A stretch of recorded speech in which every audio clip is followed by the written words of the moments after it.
Please be seated.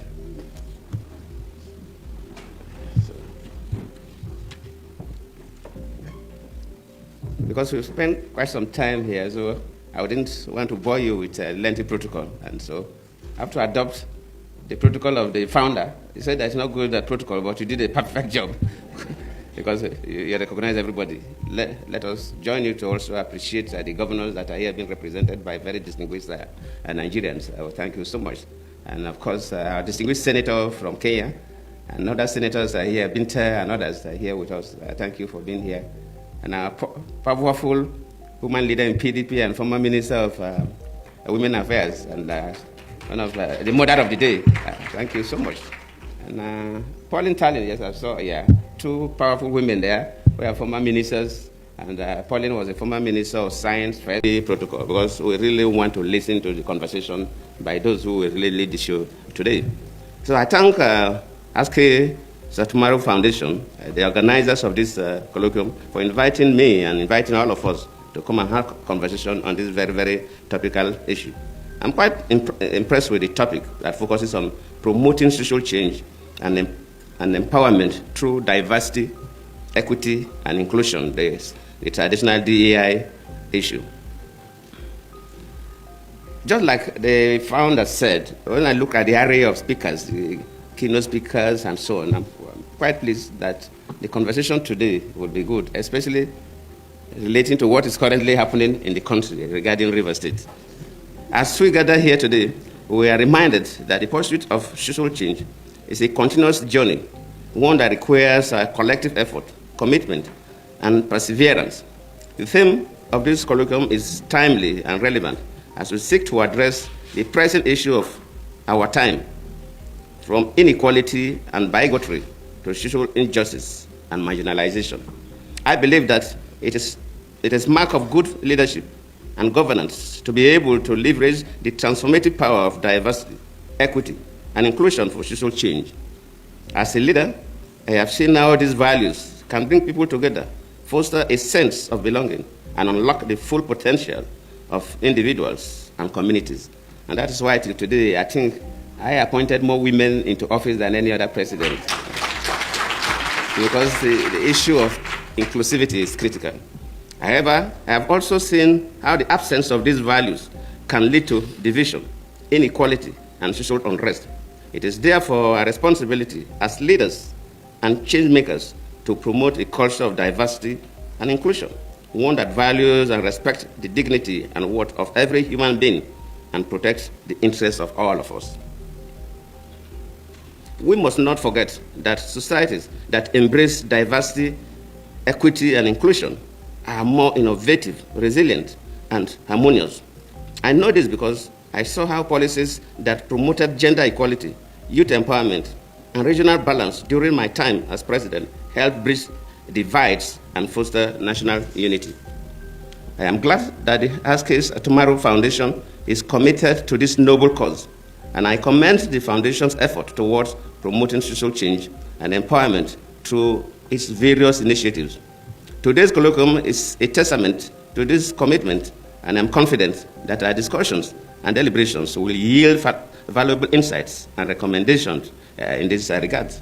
And I did mention that what is happening in the country, everybody talks about Rivers State on television, and some of these are the issues we discuss.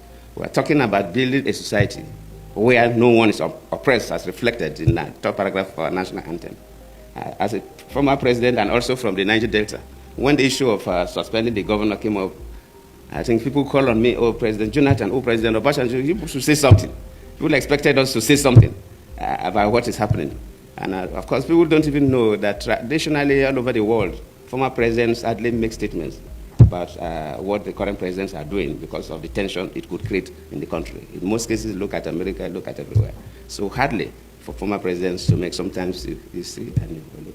And of course, what is happening in Nigeria today regarding the situation in Rivers State is like an Indian proverb that said that if somebody is sleeping, really sleeping, you can easily wake up that person.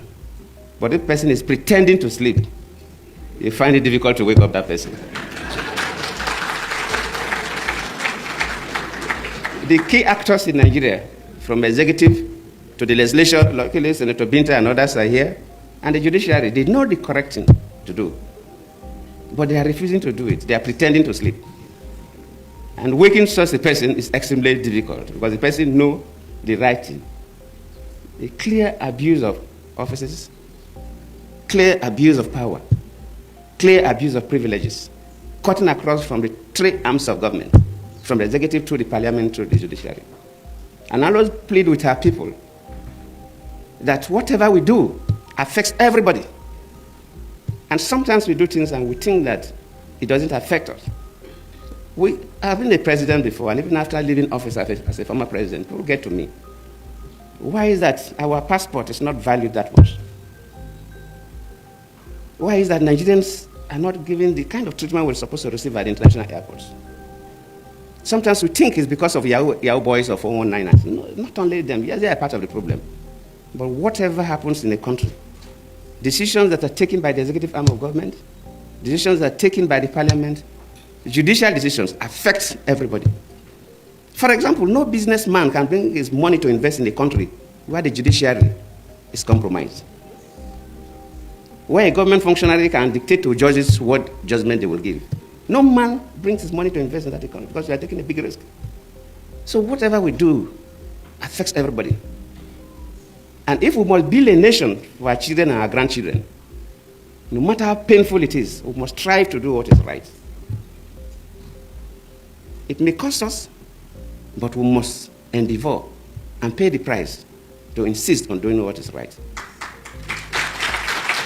Whether you are holding an executive office as a president, a minister, or a governor, or a special advisor, or executive, whether you are holding an office in the parliament, senate, or rep, whether you're a judicial officer at the high courts or appellate courts, we must strive to do what is right. If we want to build a nation that our children will be proud of. As we engage in these discussions, let us remember that promoting social change is not a one-time event, but a continuous process. It requires a sustained commitment, collective action, and unwavering dedication to the values that promote good governance. Let us also recognize that social change is a shared responsibility, one that requires the active participation and engagement of all stakeholders, including civil society, the private sector, and governments.